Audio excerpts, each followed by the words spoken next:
안녕하세요. 서학개미 2020입니다. 테슬라는 사이버캠용 무선 충전 시스템이 유선 충전에 비해 비효율적인지에 대한 질문에 대해 90% 이상의 충전 효율을 제공한다고 밝혔습니다.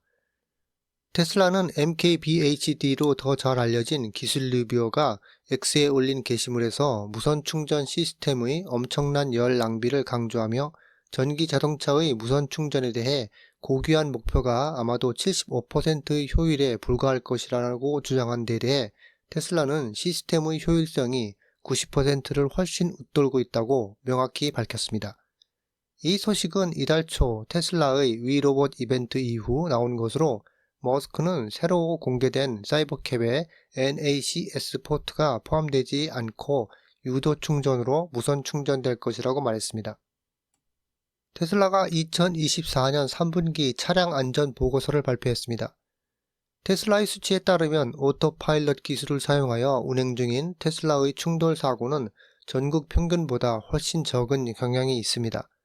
3분기에 테슬라는 운전자가 오토파일럿 기술을 사용하는 주행거리 700-800만 마일당 한 건의 충돌 사고를 기록했습니다.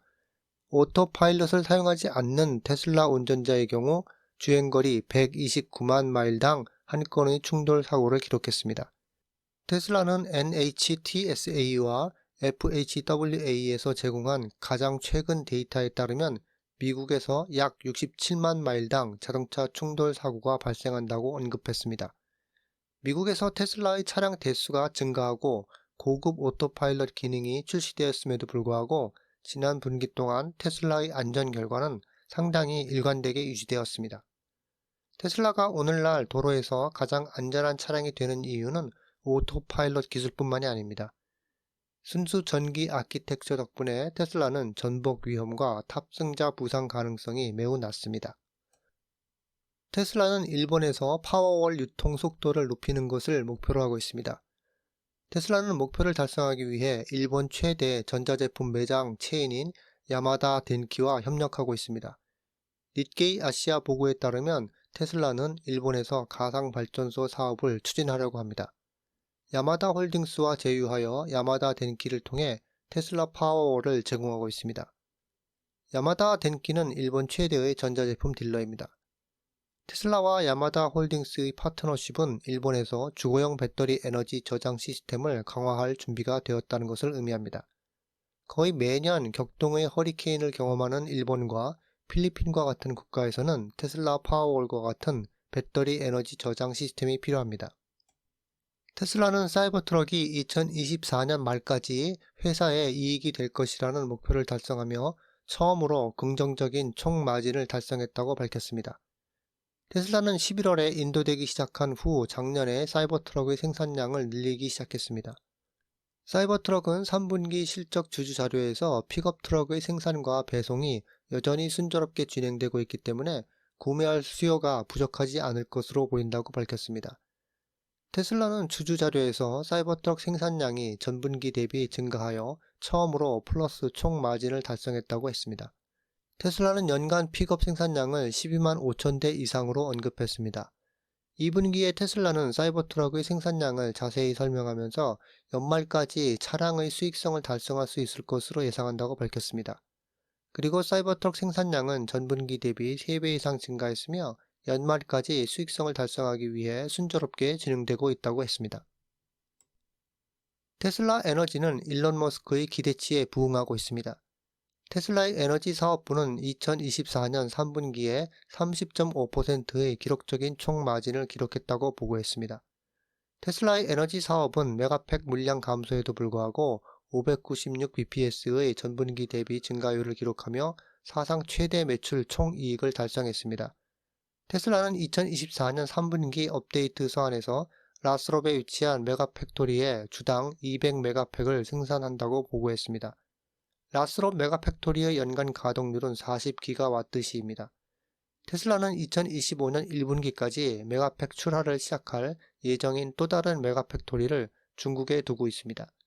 상하이 메가팩토리는 20기가와트시의 가동률로 시작할 예정입니다. 또한 2분기 연속으로 파워월 배포가 기록적인 수준에 도달했다고 밝혔습니다.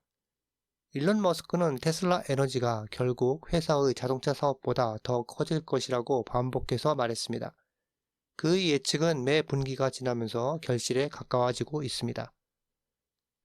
3분기 실적 발표에서 일론 머스크는 테슬라가 스티어링 휠과 페달이 장착된 사이버캡 버전을 생산할 계획이 없다고 말했습니다.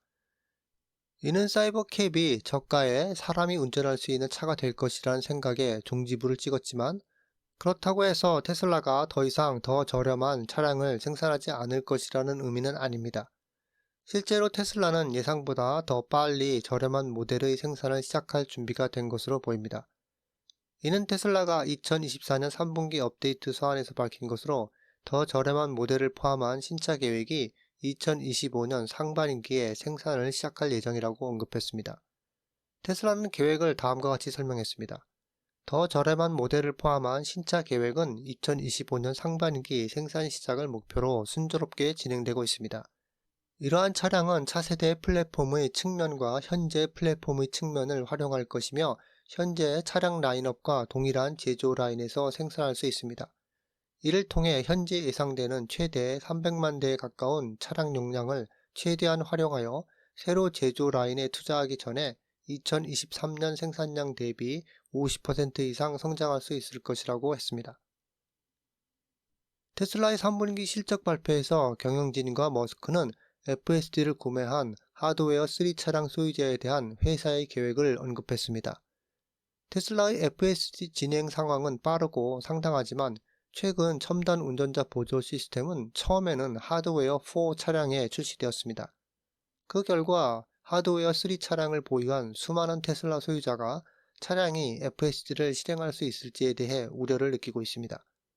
머스크는 하드웨어 3가 FSD를 허용하는 안전 수준을 달성하지 못할 가능성이 있다고 인정했습니다. 물론 테슬라는 이러한 시나리오가 실현될지는 확실하지 않지만, 실현되면 FSD를 구매한 고객을 위해 하드웨어 3 차량을 업그레이드할 것입니다. 머스크의 발언은 테슬라 커뮤니티 회원들로부터 긍정적으로 받아들여졌지만, 일부는 하드웨어 3에서 하드웨어 4로 개조가 회사의 서비스 네트워크에 부담을 줄 것이라고 우려를 표명했습니다. 일론 머스크는 X 게시물에서 테슬라가 필요한 경우 하드웨어 3 자동차를 업그레이드하는 것이 옳은 일이기 때문에 업그레이드 할 것이라고 했습니다. 3분기와 관련된 테슬라의 전체 내러티브는 3분기 실적 발표 하루 만인 목요일에 주가가 좋은 성적을 거둔 큰 이유인 강력한 마진을 바탕으로 합니다. 월스트리트는 몇 분기 동안 테슬라가 강력한 것을 보여주기를 기대했습니다. 지금까지 재정적 관점에서 볼 때 나쁘지 않았지만 아주 좋지도 않았습니다. 분석가들은 이제 테슬라가 보고한 비일반 회계 기준 총 마진 19.8%, 자동차 부분 총 마진 17.05%에 대해 반기고 있습니다. 이는 분석가들이 기다려온 것으로 2025년 연간 생산량과 배송률 증가에 대한 머스크의 강력한 전망과 함께 부정하기 어려웠습니다. 물론 테슬라는 여전히 내년에 대한 높은 계획을 달성해야 합니다. 하지만 현재로서는 마진에 초점을 맞추고 있으며, 월스트리트는 3분기 실적 보고에 대해서 만족하고 있습니다. 테슬라가 700만 번째 차량을 생산했습니다. 테슬라는 공식 X 계정을 통해 700만 번째 차량이 프리몬트 팩토리에서 생산되었다고 밝히며 이 이정표를 공유했습니다. 머스크는 매우 어려운 자동차 환경에도 불구하고 테슬라가 수익성이 높다는 점은 주목할 만하며, 이번 분기는 실제로 우리에게 기록적인 3분기입니다. 그래서 우리는 어제 700만 번째 차량을 생산했으니 테슬라에서 이를 실현한 팀들에게 축하를 보냅니다. 700만 대의 자동차를 만드는데 엄청난 노력이 필요합니다라고 했습니다. 테슬라가 생산하는 차량의 대부분이 모델 3 세단과 모델 Y 크로스오버라는 점을 고려할 때, 일론 머스크는 테슬라가 생산한 700만 대의 차량 중 대다수가 실제로 자율주행이 가능하다고 언급했습니다. 이는 자율주행 차량 호출 시장에 진출하려는 테슬라에게 잠재적인 이점입니다. 이상 이번 주 테슬라 소식이었습니다. 시청해주셔서 감사합니다.